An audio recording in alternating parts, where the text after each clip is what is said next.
भगवते परमहंसास्वादित चरण कमल चिन्ह मकरंदाय भक्तजनमानस निवासाय श्री रामचंद्राय श्री हनुमते नमः।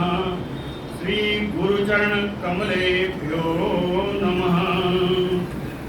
श्री सीतानाथ समारंभां श्री रामानंदाय मध्यमाम् अस्मदाचार्य पर्यन्तां वन्दे गुरुपरम्पराम्।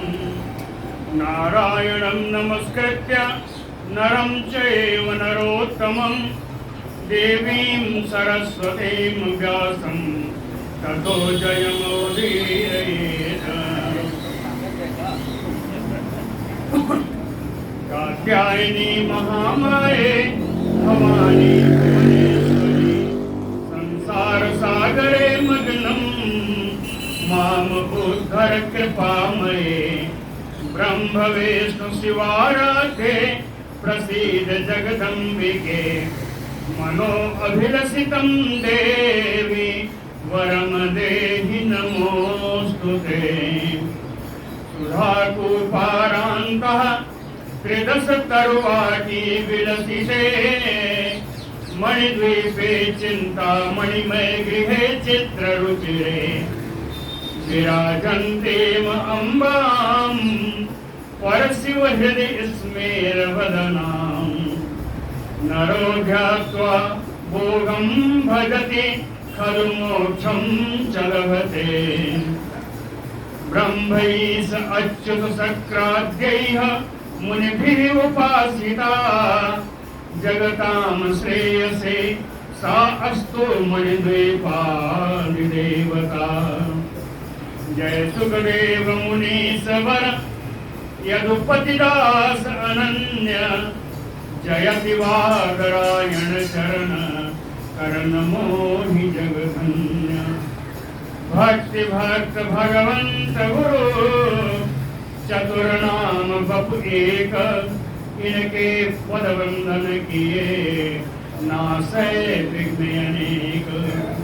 बोलो जगत जननी जगदम्बा महारानी की जय।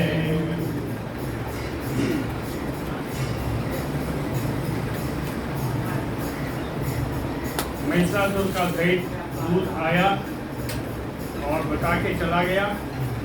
उसके दूध के आने पर इंद्र जी ने अपने देवताओं को बुलाकर क्या प्रतिक्रिया दी, यही प्रसंग चल रहा था। इंद्र ने कहा कि उद्यम किल कर्तव्यो। उद्यम तो हम लोगों को करना ही चाहिए। कैसे? यथा बुद्धि यथा बलम। अपने बल और बुद्धि के अनुसार उद्यम करना चाहिए। और जयो वाथ पराजयः नूनम दैवाधीनो भवेत। ये तो प्रारब्ध के अधीन है जय पराजय होना। लेकिन उद्यम अपने पूरी बुद्धि से और पूरा शक्ति के अनुसार करना चाहिए। इसी में आगे संधियोगो न च अत्र अस्ति। कहते हैं यहाँ संधि का भी कोई मार्ग दिख नहीं रहा है। संधियोगो न च अत्र अस्ति। क्यों? खले संधि निरर्थकः। दुष्टों के साथ संधि करना भी बेकार ही होता है। खले संधि निरर्थकः। क्या संधि अगर करनी है तो सर्वथा साधु भी कार्यम। अच्छे स्वभाव वाले अच्छे विचार वाले व्यक्तियों के प्राणियों के साथ ही संधि करना चाहिए। लेकिन वहां भी विचार्य जा पुनः पुनः।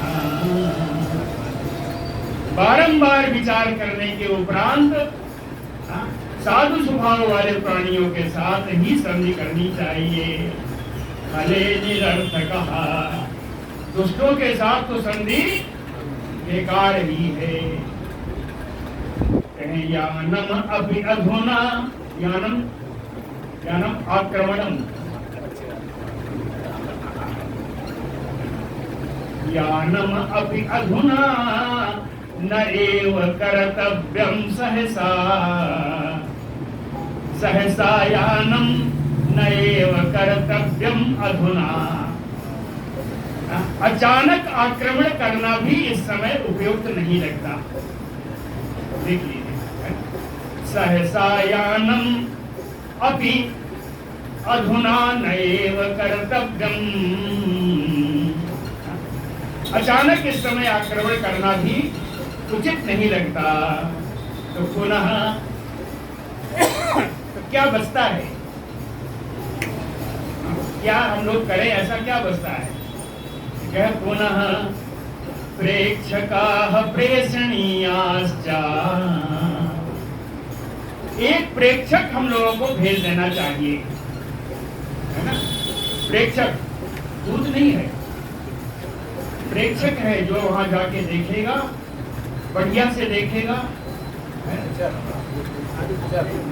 हाँ, इसे गुप्तचर ही कहना श्रेष्ठ होगा। तो कहे प्रेक्षकाः प्रेषणीयाश्च। प्रेक्षक कैसा होना चाहिए? प्रेक्षक के बहुत विशेषण है। कहे प्रेक्षक कैसा? कहे शीघ्रगाः, शीघ्रगामी होना चाहिए। दूसरा सुप्रवेशकाः,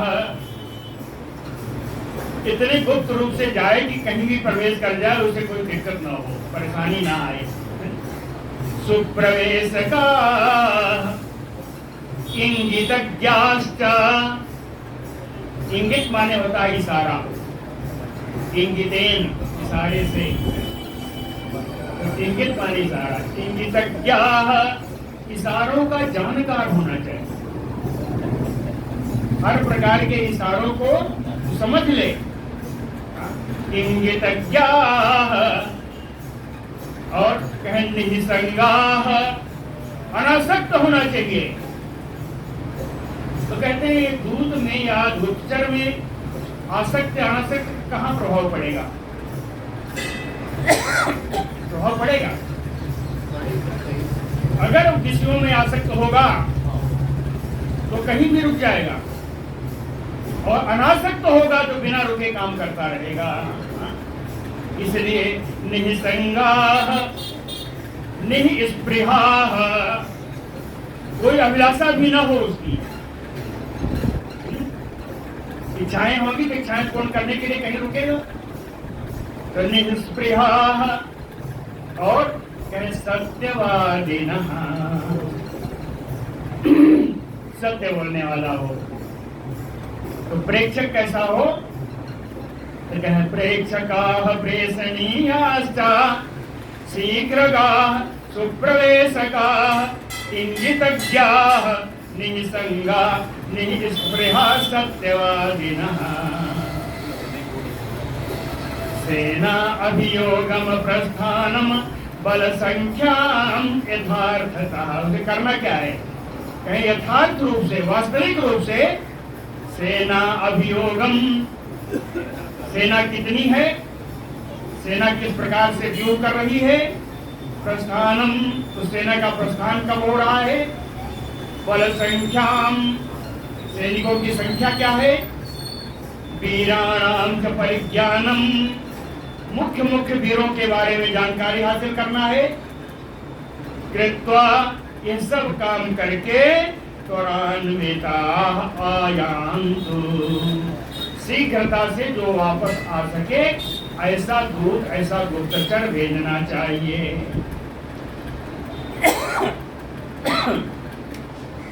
और एक चीज रह गया था, ज्ञात्वा दैत्यपतेः तस्य सैन्यस्य च बलाबलम्। दैत्यपति महिषासुर और उनकी सेना के बल और अबल। कहते हैं बल को जानना तो ठीक है, अबल जानना क्या जरूरत है? उनकी कमजोरी को जानने की क्या जरूरत है? बलाबलम, है ना। कहे कमजोरी जानोगे तभी तो वहां प्रहार कर पाओगे। तो बल भी जानना चाहिए, उसकी कमजोरी भी जानना चाहिए। तो ज्ञात्वा दैत्यपतेः तस्य सैन्यस्य बलाबलम्, ऐसा जब मालूम हो जाएगा, ततः तूर्णम यानम, अभी यानम बताया था ना, आक्रमणम, ततः तूर्णम आक्रमणम वा, ऐसी जानकारी जब आ जाएगी तो मुझे आक्रमण करना है या दुर्ग संग्रहम, या अपने किले की रक्षा करनी। संग्राम न करके किलों की रक्षा करनी है, कहे करिष्यामि। जब जानकारी हासिल हो जाएगी तब आक्रमण की तैयारी करूंगा या अपने किले की, अपने भवन के, अपने लोक की रक्षा करूंगा। करिष्यामि ततः तूर्णम यानम वा दुर्ग संग्रहम विचार्य खलु कर्तव्यम कार्यम बुद्धिमता सदा। कहे सदा बुद्धिमता, हमेशा ही जो बुद्धिमान लोग हैं, कार्यम विचार्य खलु कर्तव्यम, कोई भी कार्य विचार के ही करना चाहिए, ये बुद्धिमानों का मत है। सहसा विहितम कार्यम, अचानक से अकस्मात किया हुआ कोई भी कार्य भी है,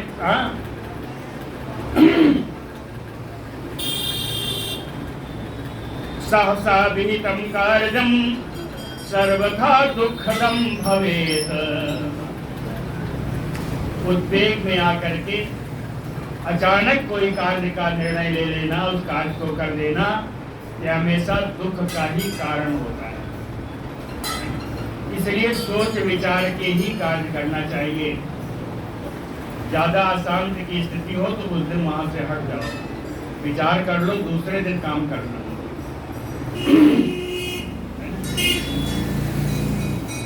बड़ी बढ़िया चीज बताई कि विचार्य खलु कर्तव्यम कार्यम बुद्धिमता सदा, सहसा विहितम कार्यम दुखदम सर्वथा भवेत। तस्मात्, इसलिए बुधैः, विद्वानों के द्वारा, सर्वथा विमृश्य, सर्वथा विचार विमर्श करके, सुखदम कर्तव्यम, सुख देने वाला, सुख पहुंचाने वाला ही कार्य किया जाता है विद्वानों के द्वारा। कहते हैं दूसरा एक तरीका और है।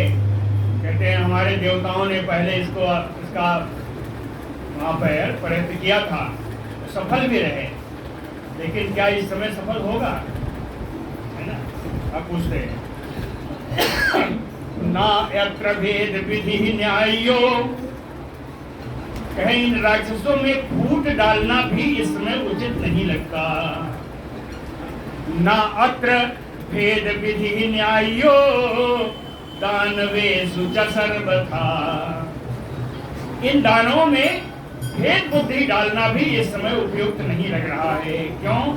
कहे एक चित्तेषु, सारे दानव एक मत हैं,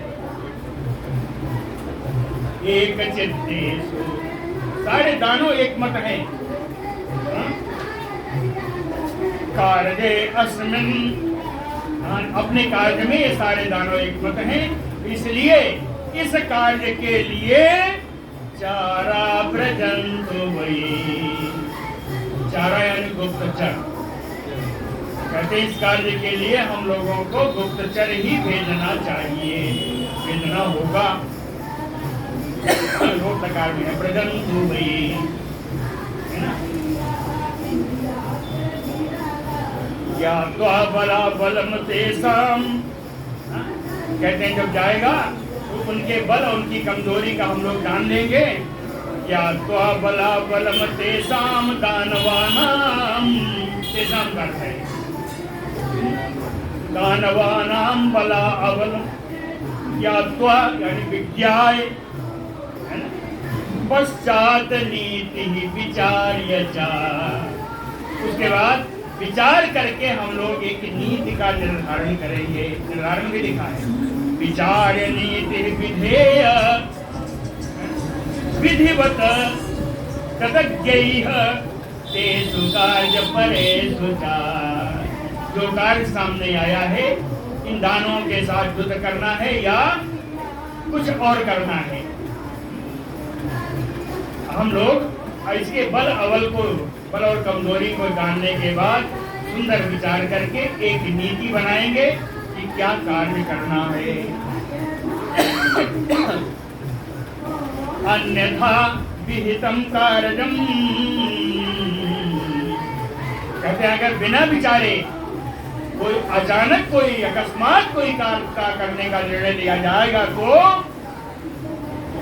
अज्ञातम औषधम यथा, जैसे बिना जानकारी की दवा खा लो। अज्ञातम औषधम यथा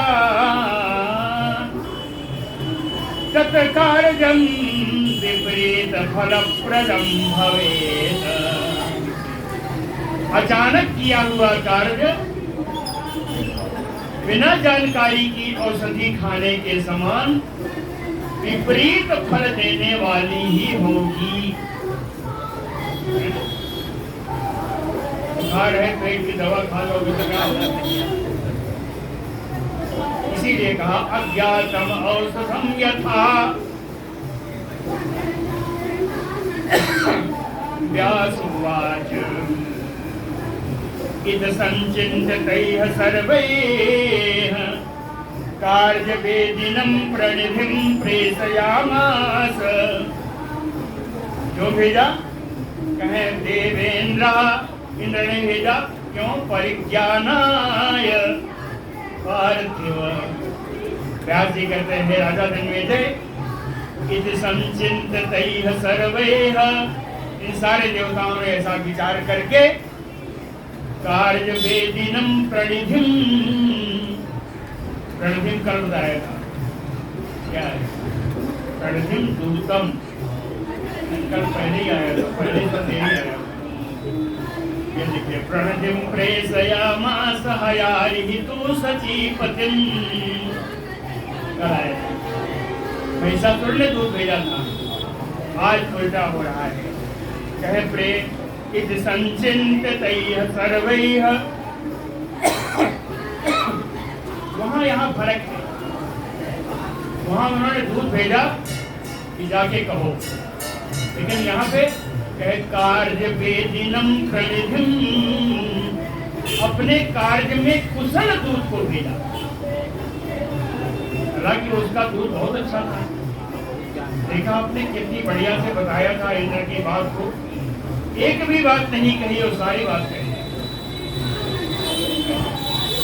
बड़ा सुंदर। लेकिन आज जो भेज रहे हैं, अब हम ये कहें कि व्यास जी पक्षपाती रहे होंगे, उसके लिए कार्यवेदिनम नहीं लिखा, इसके लिए लिखा।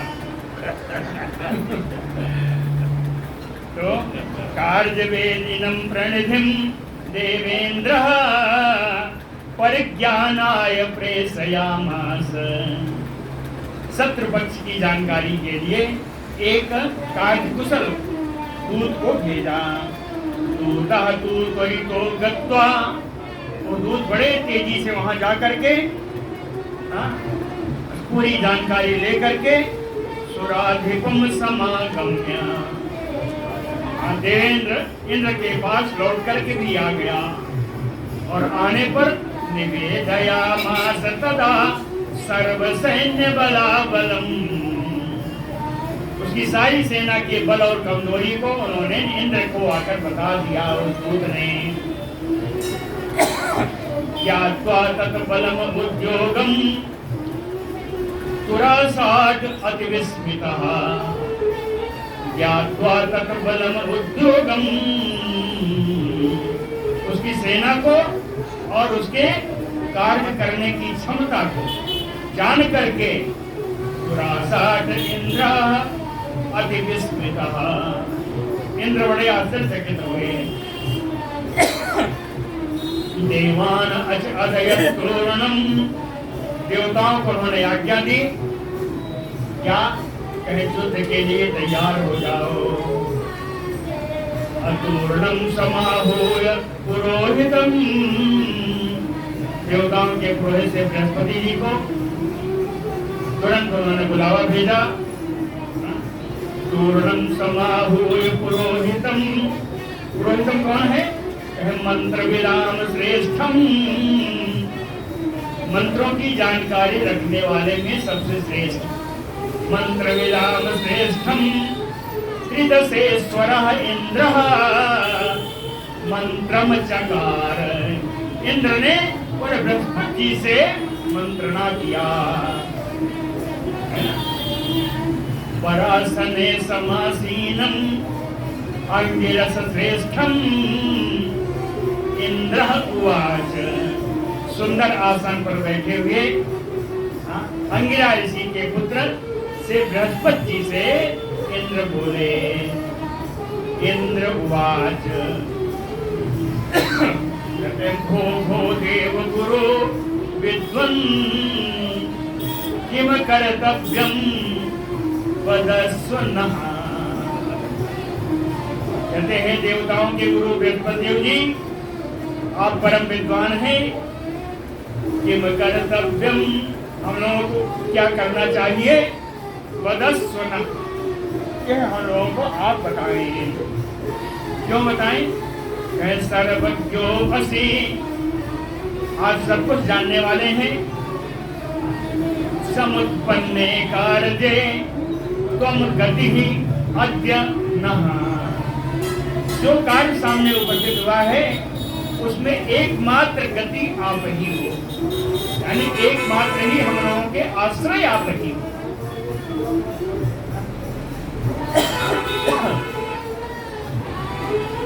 क्या हुआ, स्थिति क्या है? कहे दानवो महिषो नाम महावीरो मदान्वितः, कहे बड़ा गर्वीला है, बड़ा पराक्रमी है, महिषासुर नाम का एक दानव है।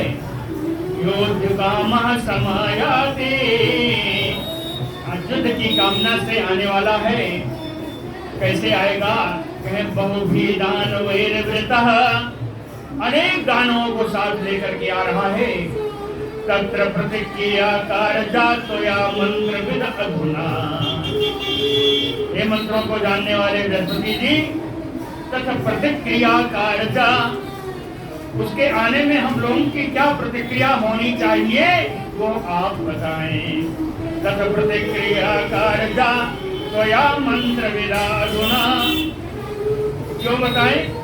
तेषाम शुक्रः तथा, तो तेषाम शुक्रः तथा, यानी दानवानाम शुक्रः तथा, दानवों के लिए जिस प्रकार शुक्राचार्य जी हैं, मैं हम लोगों के लिए त्वं विघ्नहर्ता सुसंयुतः, उसी प्रकार हमारे विघ्न को दूर करने के लिए आप हमेशा तत्पर रहते हैं। श्री व्यास उवाच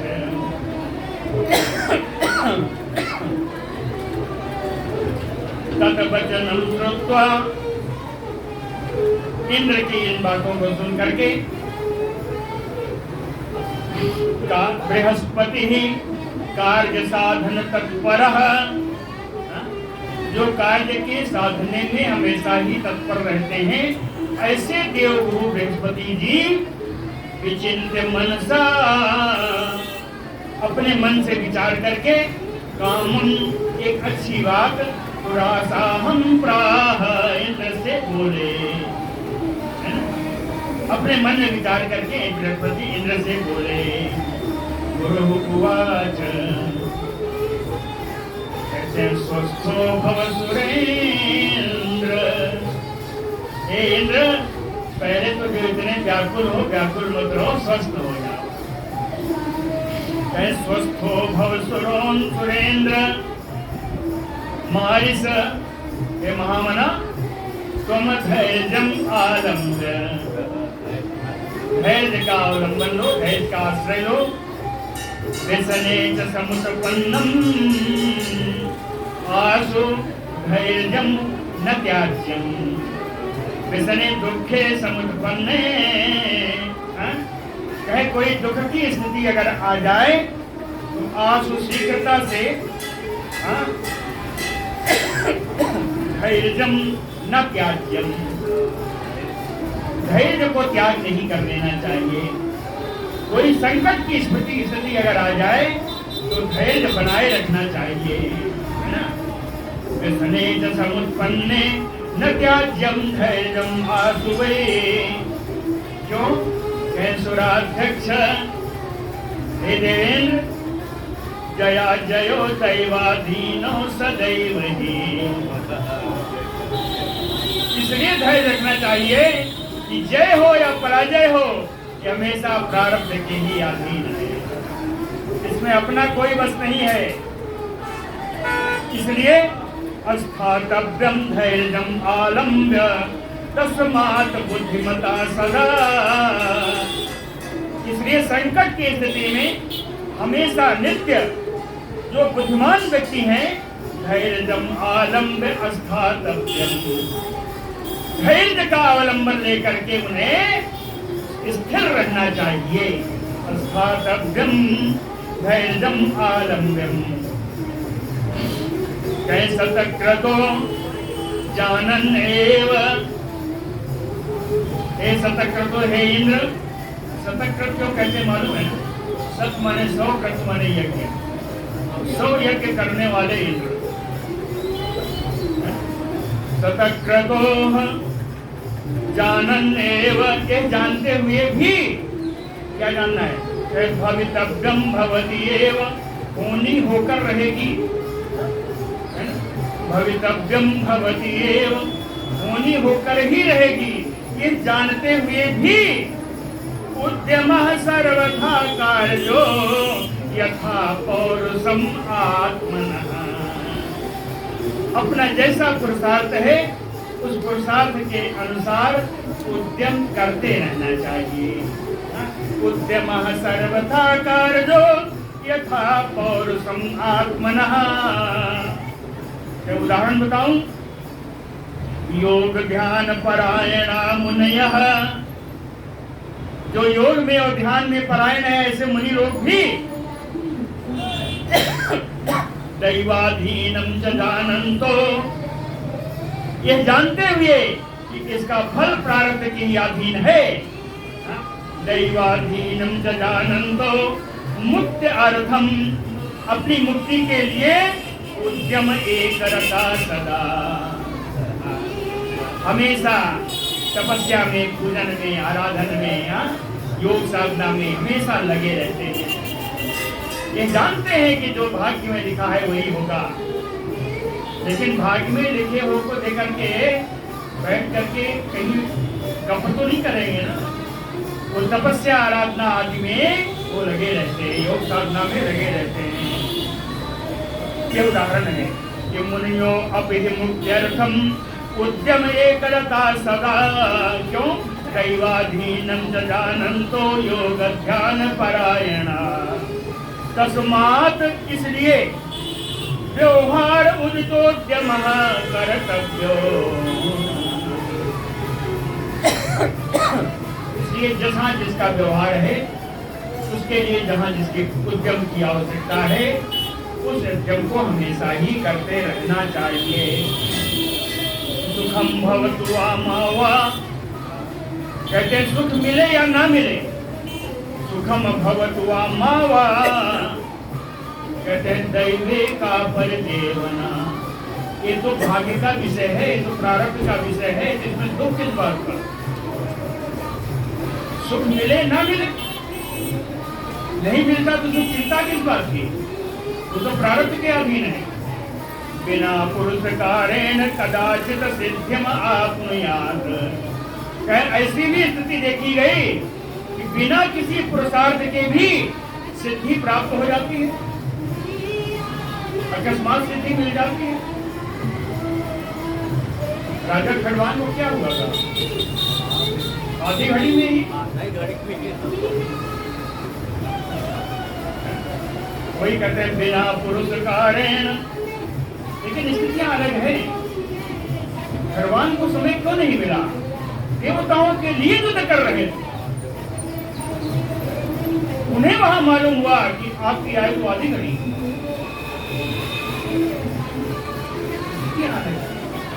बिना पुरुषकारेण कभी कभी ऐसा होता है, कदाचित बिना पुरुषकारेण सिद्धिम आप्नुयात्, बिना पुरुषार्थ के भी सिद्धि मिल जाती है। तो इसका अर्थ क्या होता है? कहे तथा उसी प्रकार अंधवत पंगुवत कामम न बुदम आवहेत, कहे अंधे के समान, लगड़े के समान कि मैं कुछ देख नहीं सकता, मैं कहीं चल नहीं सकता, बिना पुरुषार्थ के भी सिद्धि मिल जाती है, ये समझ करके ऐसे आनंदित होकर के नहीं रहना चाहिए, अर्थात उद्यम करते रहना चाहिए। कहते पुरुषकारेयपि, कहे पुरुषार्थ करने पर भी, कहते पुरुषकारेयपि यदि सिद्धिम न जायते, पुरुषार्थ करने पर भी यदि सिद्धि नहीं मिलती,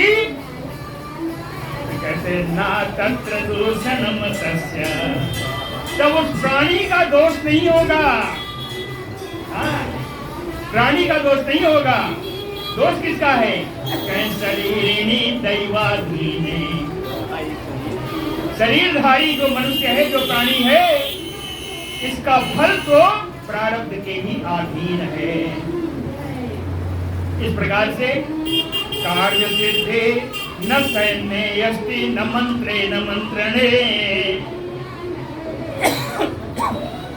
इस प्रकार कार्य की सिद्धि न तो सेना से मिलेगी, न मंत्रों के प्रयोग से मिलेगी, न मंत्रणा से मिलेगी, विचारों से मिलेगी, न रथे न आयुधे नूनम दैवाधीना सुरासिव, कहते हैं रथ से भी नहीं मिलेगी, अस्त्र शस्त्र से नहीं मिलेगी।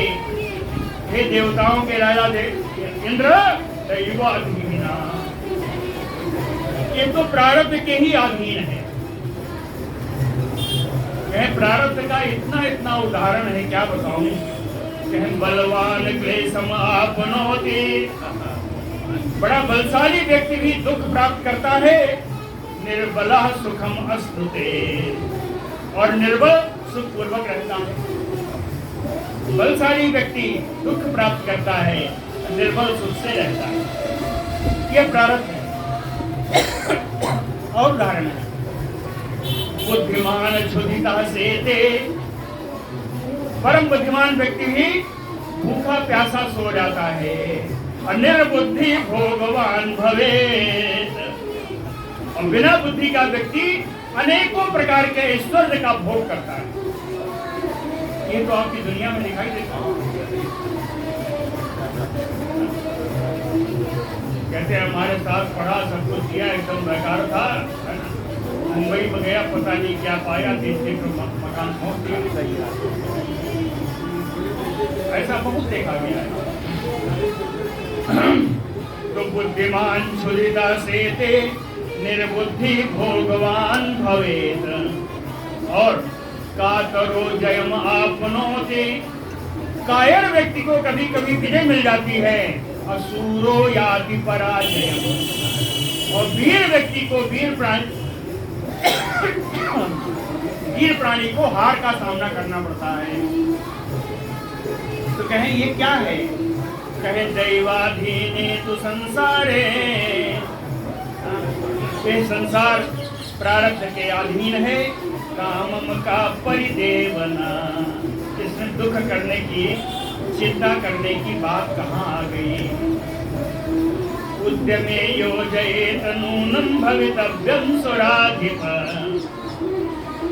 कहते हैं देवेंद्र, भवितव्यम उद्यमे योजयेत, जो प्रारब्ध है वही भावी है। तो कहें भावी को उद्यम से जोड़ देना चाहिए।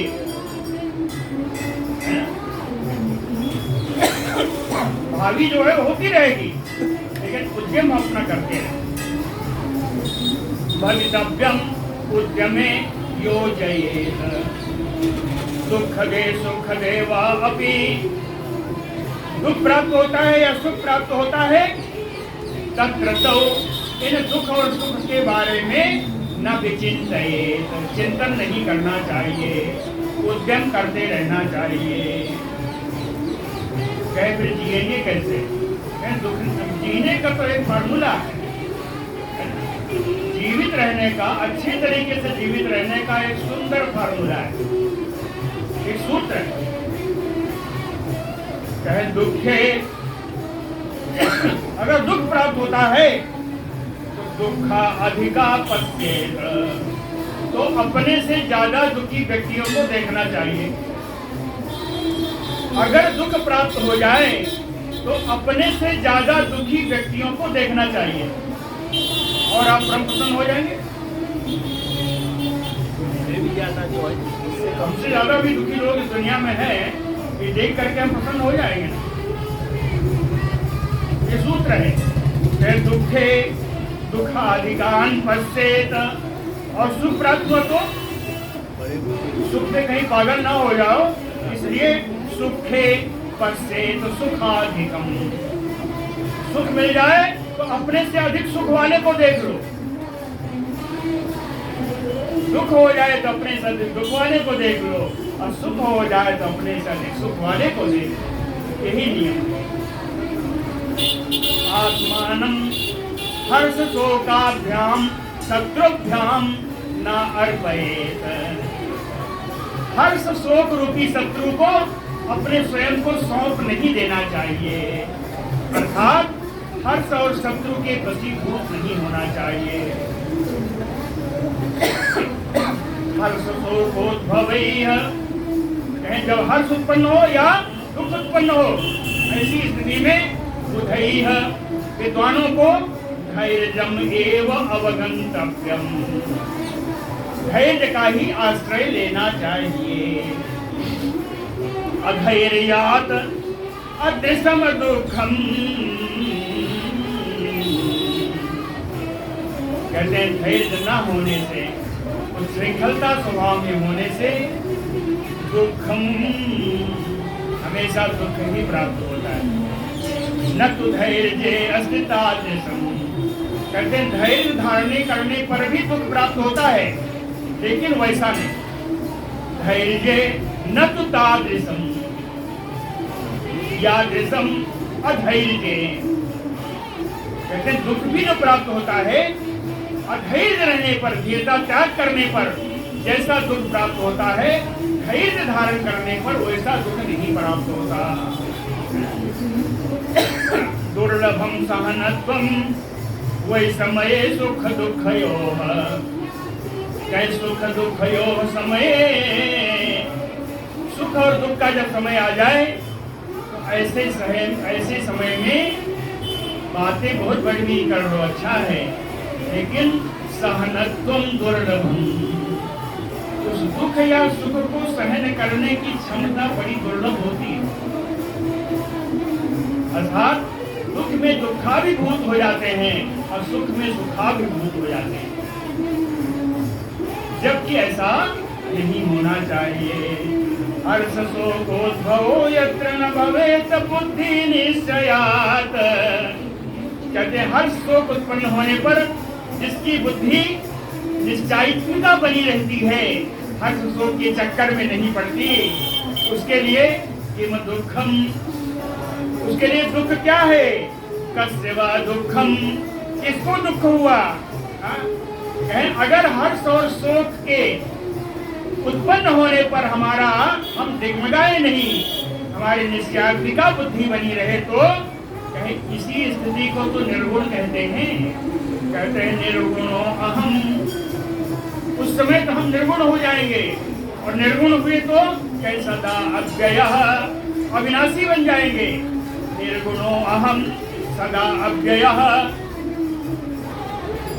ऐसी स्थिति कौन सी है? कहीं चतुर्विंश अतिरिक्तो अस्मि, कहीं 25 तत्वों से पूरी शरीर है, तो उस समय अगर हम निर्गुण और अविनाशी स्थिति में आ गए तो हम एक तत्व उसका 24 तत्वों से अलग हो गया। वो कौन है? कहे वो आत्मा, एक तत्व। कहे चतुर्विंशति अतिरिक्तो अस्मि, इसका मतलब है कि हमने अपनी आत्मा को जान लिया। अगर आत्मा आ गई तो किम में दुखम किम में सुखम, आत्मा को न कभी दुख होता है न कभी सुख होता है। कहे छुत पिपासे प्राणस्य द्वयी, भूख प्यास ये प्राण के गुण हैं, प्राण के विषय हैं, है ना। प्राण से छुत पिपासे द्वयी मनसा शोक मूर्धने, शोक और मोह मन के गुण हैं। जरा मृत्यु शरीरस्य, बुढ़ापा और मृत्यु शरीर के गुण हैं। खड ऊर्मिरहिता शिवः, इन 6 बुराइयों से जो बच जाए, इसमें ऊर्मि लिखा है, ऊर्मि मतलब लहर होता है ना। ये लहरें ही है। कहीं इन 6 लहरों से जो बच जाए या इन 6 दोषों से जो बच जाए, शिवसा शिवः, वही कल्याण भाई, वही कल्याण है, वही मंगलमय शरीर है। शोक मोहो शरीरस्य गुणो किम में अत्र चिंतने, कहते हैं अगर हम आत्मा रूप में पहुंच गए तो शोक होना, मोह होना आदि आदि जो भी है, कहे शरीरस्य गुणो, ये सब शरीर के अगर गुण है तो चिंता की क्या बात, किम अत्र चिंतने। अगर आत्मा है, हमें आत्म ज्ञान हो गया तो शरीरम ना अहम, तो मेरा शरीर से क्या काम, शरीरम ना अहम अथवा तत्संबंधी न चाप्यहम, शरीर से संबंध रखने वालों से भी मेरा कोई काम नहीं, मेरा शरीर से कोई काम नहीं, इस शरीर से संबंध रखने वाले और विषयों से भी कोई काम नहीं। कहे सप्त महत्तत्व आदि जो सप्त विकार हैं, महत्तत्व अहंकार, पंचभूत, ये सारे हो गए, महत्तत्व अहंकार और पंचभूत। कहे सप्त, ये जो 7 विकार हैं, एक और जो एक है यानी प्रकृति, प्रकृति एक है। कहे षोडशादिभ्यो, बाद में तो 16 विकार हुए, 16 विकारों में मन आता है। 10 इंद्रियां हैं, कर्मेंद्रिय, 5 कर्मेंद्रिय और 5 जो है उनकी तन मात्राएं। मन, ये 16 विकार हैं। विभिन्नो अहम, कहीं इन प्रकृति से और इन विकृति से, पहली 7 भी विकृति है, बाद की 16 भी विकृति है, प्रकृति एक है। कहीं इन प्रकृति से और विकृति से विभिन्नो अहम, अगर हम आत्मा को मानते हैं तो मैं उससे अलग हूँ, सदा सुखी, और यही स्थिति हमेशा सुख में रहने वाली है। प्रकृति ही विकृति ही ना अहम, आ गया ना। कहें प्रकृति से मेरा कोई काम नहीं, विकृति से मेरा कोई काम नहीं, तो किम में दुख सदा पुनः, प्रकृति विकृति से यदि कोई कार्य नहीं तो दुख कहाँ से, दुख का क्या काम। इति मत्वा सुरेश, कहते हैं इंद्र, इस प्रकार का विचार अपने मन में बना करके, इति मत्वा तुम मनसा, ऐसा अपने मन से ऐसा विचार बना करके, भव निर्ममः, ममत्व से रहित हो जाओ, ममता से रहित हो जाओ। इंद्र से कहा गुरुदेव बृहस्पति ने, उपायः प्रथमो अयम ते दुःखनाशं सतक्रतो, प्रथम कार्य पहला भी होता है, प्रथम कार्य श्रेष्ठ भी होता है, प्रथम कार्य प्रधान भी होता है। जब वहाँ लिखा है ना निज जननी के एक कुमारा, उसका अर्थ बहुत लोग लगाते हैं। सुमित्रा के 2 पुत्र थे, राम जी ने कैसा कहा कि अपनी माता के एक लड़के हो, एक कार्य वहाँ पर है श्रेष्ठम। उसी तरह यहाँ आया उपायः प्रथमो अयम ते दुःखनाशे सतक्रतो, ये 100 यज्ञ करने वाले इंद्र, प्रधान उपाय तुम्हारे दुख का नाश का यही है कि ममता रहित हो जाओ। ममता परमं दुःखम निर्ममत्वं परम सुखम, कहें ममता ही दुख की जननी है, और ममता रहित हो जाओ तो सुखी ही रहोगे। संकोचाद अपरम नास्ति सुख स्थानम सचीपते, कहते हैं इंद्र संतोष से बढ़ करके सुख का कोई दूसरा स्थान नहीं है। संतोषात अपरम स्थानम, संतोष से दूसरा स्थान सुख स्थानम नास्ति।